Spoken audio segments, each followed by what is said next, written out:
வாழ்க்கையில ஒரு முறையாச்சும் படிக்க வேண்டிய 5 தமிழ் வரலாற்று புத்தகங்கள். எஸ். ஒரு முறை தான் லைஃப் வந்து வாழ்றோம் இல்லையா? அந்த ஒரு முறைக்குள்ள இந்த 5 புக்குமே நீங்க படிச்சு முடிச்சிட்டீங்க அப்படின்னா, உங்க வாழ்க்கை வந்து ஒரு முழுமை அடைஞ்சு தான் முடியும். இல்ல அப்படின்னா, முழுமை அடையாம வந்து முடியுங்க. என்ன ப்ரோ அவ்வளவு முக்கியமான புத்தகமான்னு கேட்டீங்க அப்படின்னா, எஸ். அவ்வளவு முக்கியமான புத்தகங்கள் தான் இந்த 5 புத்தகங்களும். இத நீங்க படிச்சு முடிச்சுட்டு வெளிய வரம்போது, ஜஸ்ட் படிச்சு முடிச்சுட்டு வெளிய வந்து வரமாட்டீங்க.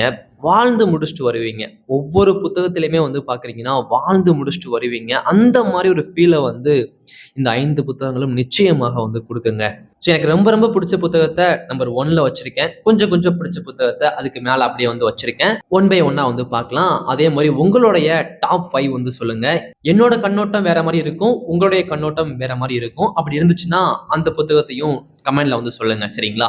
நம்பர் 5 வேள்பாரி. வரலாற்று புத்தகம் அப்படின்னாலே, ஒரு 50 வருஷத்துக்கு முன்னாடி எழுதப்பட்ட புத்தகங்கள் தான் அதிகமா வந்து விற்பனை ஆகுது. ஆனா, அதையும் தாண்டி ஒரு புக் வந்து நல்லா விக்குது அப்படின்னா, அது வந்து வேள்பாரி புத்தகம் தாங்க. ஒரு 8 இயர்ஸ்க்கு முன்னாடி லான்ச் ஆச்சு. நல்ல விற்பனை ஆயிக்கிட்டு இருக்கு. வேள்பாரி புத்தகம் ஏன் 5வது இடத்த பிடிச்சுச்சு அப்படின்னா, ஒரு பிகினர் படிக்கிறதுக்கு வந்து அந்த அளவுக்கு வந்து ஈஸியா இருக்காதுங்க. இந்த சாகித்ய அகாடமி விருது வாங்குன எல்லாருமே கொஞ்சம் கஷ்டமா தான் புக் வந்து எழுதுறாங்க. எளிமையா வந்து புரிய மாட்டுது. 1க்கு 2 வாட்டி வந்து படிச்சா தான் ரொம்ப ரொம்ப எளிமையா புரியுது. உண்மையான சுவைய வந்து நம்ம உணர முடியுது. வேள்பாரி புத்தகம் வந்து தமிழுடைய சுவைய வந்து ஒவ்வொரு பக்கத்திலயுமே உணர முடியும். படிக்கும்போது அவ்வளவு சுவையா வந்து இருக்கும் தமிழ்லாம். அவ்வளவு பழமையான வார்த்தைய புதுமையா வந்து எழுதியிருப்பாங்க. நல்லா இருக்கும். 1க்கு 2 வாட்டி படிக்கும்போது இந்த புத்தகம் முழுமையான திருப்தி வந்து தரும். சரிங்களா? ஸோ, அதனால இந்த புத்தகத்த வந்து நான் 5த் பிளேஸ்ல வந்து வச்சிருக்கேன். நம்பர் 4 வந்து பார்க்குறீங்கன்னா, நம்பவே மாட்டீங்க. ஒரு சின்ன புத்தகம் தான். ஆனா, பயங்கர இன்ட்ரஸ்டிங்கா இருந்துச்சு. என்ன புத்தகம் அப்டின்னா, சோலைமலை இளவரசி. ஒரு 160 பக்கம் மட்டும் தான் இந்த புத்தகத்துல இருக்கும். 2000 பக்கம், 3000 பக்கம்லாம் வந்து கிடையாது. பொன்னியின் செல்வன் புத்தகம் எப்படி இருந்துச்சோ, 2000 பக்கம் இருந்துச்சு இல்லையா? அந்த புத்தகம் எப்படி இருந்துச்சோ, அதே ஃபீல இந்த புத்தகம் கொஞ்சமாச்சும் வந்து குடுத்துருங்க. இந்த புத்தகம் வந்து 2 காலகட்டத்துல வந்து நடக்கும். ஒண்ணு இந்த காலகட்டம். இன்னொன்னு வந்து அரசர்கள் காலகட்டம். இந்த மறுஜன்மம் அதெல்லாம் இருக்கு இல்லையா? அந்த காலத்துல வந்து பண்ணாம விட்டத, இப்ப வந்து பண்ணி முடிப்பாங்க. ஸோ அவ்வளவு அருமையா, இன்ட்ரஸ்டிங்கா, சூப்பரா வந்து இருந்துச்சு. நீங்க படிக்க ஆரம்பிச்சீங்க அப்டின்னா, 1 நாள், 2 நாள்ல கூட படிச்சு முடிச்சிடலாம். ஸோ அந்த அளவுக்கு ஒரு இன்ட்ரஸ்டிங்கான புத்தகம், சோலைமலை இளவரசி. நம்பர் 3 கடல் புறா. நெறைய பேருக்கு ஃபேவரைட்டான புத்தகம். எனக்கு இது ஃபேவரைட்டான புத்தகம் தான். இத நான் வாங்கி வச்சுட்டு ரொம்ப நாளா படிக்காம இருந்தேன். ரீசென்ட்டா தான் படிச்சு முடிச்சேன். இது கொஞ்சம் ஸ்லோவா வந்து போகும். ஆனா ரசனையோட வந்து போகும். அதே மாரி ரொமான்டிக் சீன்லாம் வந்து நெறையவே இருக்கும். இந்த மாரிலாம் முன்னாடி சொல்லுவாங்க. கடல் புறா புத்தகத்த வந்து சின்ன பசங்கள்ட்ட குடுக்கவே மாட்டாங்க. அப்படியே குடுத்தாலும் ஒரு 10 பக்கம், 15 பக்கத்த வந்து கிழிச்சிட்டு அதுக்கப்புறம் குடுப்பாங்க. அந்த மாரிலாம் சொல்லுவாங்க. அந்த அளவுக்கு ரொமான்ஸ் சீன்லாம் வந்து இந்த புத்தகத்துல வந்து இருக்கு.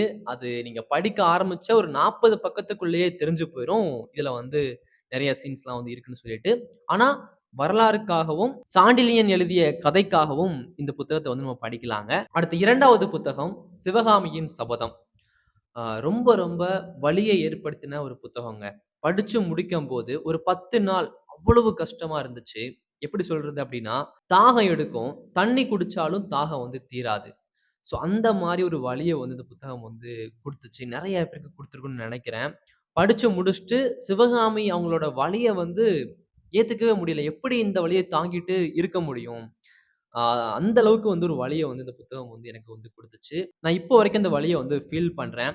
அதே மாதிரி சிவகாமியின் சபதம் வெற்றி அடைஞ்சதுக்கு அந்த ஒரு வலியும் காரணம். அப்படி முடியல அப்படின்னா, இந்த அளவுக்கு வெற்றி அடைஞ்சிருக்காது. 10ஓட 11ஆ இருந்திருக்கும். ஆனா, இப்போ வந்து 2வது இடத்துல வந்து இருக்கு இல்லையா? அதுக்கு முக்கியமான காரணம் அந்த ஒரு சிவகாமியோட வலிதாங்க. அடுத்து நம்பர் 1 புத்தகம். அதுவும் கல்கி அவங்களோட புத்தகம் தான். என்ன புத்தகங்க? ஈஸியா சொல்லிறலாம். பொன்னியின் செல்வன். கடல் புறால வந்து பிரம்மாண்டமா நல்ல ஸ்டோரி வந்து இருக்கும். சிவகாமியின் சபதத்துல வந்து வலிய வந்து குடுத்துருவாங்க. இது எல்லாம் சேர்ந்தது வந்து பொன்னியின் செல்வன்ங்க. புத்தகத்துல ஒரு அழுகை காட்சி வந்து வருதுன்னா, நமக்கும் கண்ணீர் வரும்.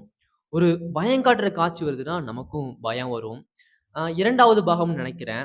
பூங்குழலி வந்து வந்தியத்தேவன் வந்து கூட்டிட்டு போவாங்க. என்னுடைய நண்பர்கள வந்து காட்டுறேன்னு சொல்லி காட்டுக்குள்ள வந்து கூட்டிட்டு போவாங்க. அப்போ வந்து பார்க்குறீங்கன்னா, கொள்ளிவாய் பிசாச வந்து காட்டிருவாங்க. அந்த சீன படிச்சுக்கிட்டு இருக்கும்போது, உண்மையாகவே பேய் வந்துருச்சோ! கையெல்லாம் புல்லரிச்சு போச்சு. புத்தகத்த வந்து அப்படியே மூடி இப்படி வச்சுட்டேன். அதுக்கப்புறம் வீட்ல தான் இருக்கோம். நம்ம காட்டலன்னு சொல்லிட்டு திரும்பியும் புக்க வந்து படிக்க ஆரம்பிச்சேன். இப்படி 1 சீன், 2 சீன் இல்லங்க. நெறைய சீன்ஸ் இப்படிதான் இருந்துச்சு. முக்கியமா ஒவ்வொரு கதாபாத்திரத்துக்குமே ஆழமான கதைகள் வந்து இருக்கும். ஒரு கேரக்டர் வந்து வருதுன்னா, சும்மா வந்துட்டு போயிராது. அந்த ஒரு கேரக்டருக்கு பின்னாடியும் ஆழமான கதை வந்து இருந்துச்சு. ஸோ, அதனாலேயே இந்த புத்தகத்த வந்து நம்ம ரசிச்சு, ரசிச்சு வந்து படிப்போம். வாழ்ந்துட்டே வந்து வந்துருவோங்க. ஸோ, பொன்னியின் செல்வன் ஏன் நம்பர் 1ல இருக்குது அப்டின்னா, நெறைய பேர் வந்து புக் இப்ப படிக்கிறாங்க இல்லையா? அந்த புக் படிக்கிற பழக்கத்த வந்து உருவாக்குனதே பொன்னியின் செல்வன் புத்தகம் தான். நான் ஒரு 5 புத்தகம் எழுதியிருக்கேன் இல்லையா? முதல் முதலா நான் புக் படிச்சேன் அப்டின்னா, அது பொன்னியின் செல்வன் தான். கொஞ்சம் கஷ்டமான புத்தகத்த நான் படிச்சிருந்தேன் அப்டின்னா, இப்ப நான் ரைட்டர் ஆயிருக்க மாட்டேன். புத்தகத்த எழுதியிருக்க மாட்டேன். புத்தகம் படிச்சிருக்க மாட்டேன். ஒன்லி சுய முன்னேற்ற புத்தகங்கள் மட்டும் தான் படிச்சிருப்பேன். ஆனா, இப்ப நான் கதை புத்தகங்களும் சேர்ந்து படிக்கிறேன் இல்லையா? அதுக்கு முக்கியமான காரணமே பொன்னியின் செல்வன் தான். என்ன மாரி நெறைய பேரு கண்டிப்பாக இருப்பீங்க. ஸோ இந்த புக்லாம் நீங்க படிக்கல அப்டின்னா, சீக்கிரமா வாங்கி படிக்க ஆரம்பிங்க. இதெல்லாம் படிக்காம இருக்கிறது வந்து, நீங்க நெறைய வந்து மிஸ் பண்றீங்க. வேற ஒரு உலகத்த நீங்க பார்த்துட்டு வரணும்னு ஆசைப்படுறீங்க அப்டின்னா, இந்த 5 புத்தகத்தையுமே படிங்க. வேற ஒரு லைஃப வந்து வாழ்ந்துட்டு வந்துரலாம். ஸோ எனக்கு பிடிச்ச 5 புத்தகங்கள நான் சொல்லிட்டேன். உங்களுக்கு பிடிச்ச 5 புத்தகத்த பத்தியும் நீங்களும் சொல்லுங்க. அதே மாரி முக்கியமா சிவகாமியின் சபதம் புத்தகத்துல அந்த வலி வந்து ஏற்பட்டுச்சு இல்லையா? அதே மாரி உங்களுக்கும் வலி வந்து ஏற்பட்டுச்சான்னு சொல்லி அதையுமே கமெண்ட் பண்ணுங்க. நம்ம நெக்ஸ்ட் வீடியோல பார்க்கலாம்.